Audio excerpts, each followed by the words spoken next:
Sterling has woken up. We are offered all the way down.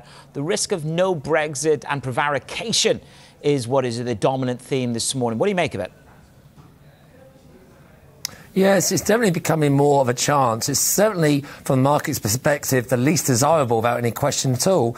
But it is becoming an option purely because it looks like Theresa May's deal is going to be rejected and there's no real alternative that's just reached a consensus. So the question is now, even if they go, the next vote is for, do they agree to avoid a no deal? And we're not sure how anyone's going to vote on that. In fact, we're not even sure if Theresa May will say she's been encouraged by one of her former Brexit secretaries to actually encourage the Tories to vote for actually we will have a no deal option. So the market's really undecided how this is going to play out. There's too many options across the table, and therefore sterling's just being weighed down until some clarity is provided. And at the end of the day, the end of this week, we still actually may have no clarity at all.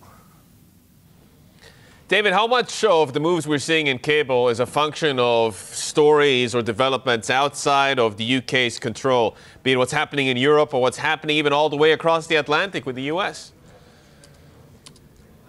Yeah, there's certainly that has some impact without question. And obviously, the ECB's decision last week on global growth, that wasn't a positive for the euro, and the sterling gets caught up with that. Obviously, whatever the Fed says, we had Fed Chairman Powell say that they're going to maintain the patient approach that's been the Fed. So obviously, that is two sides of the equation, the sterling and the dollar, or sterling and euro. So those obviously do impact, but certainly the near-term weight is really on the sterling side, and that really comes back to this Brexit and how it plays out. And as I said, the market really doesn't know at all how it's going to play out. There's no guarantee that tomorrow's vote on May's new deal actually even goes ahead. There's speculation that she may cancel tomorrow's vote. So just lots of uncertainty and no surprise as a result. You'll see implied volatility starting to move up quite quickly across the curve.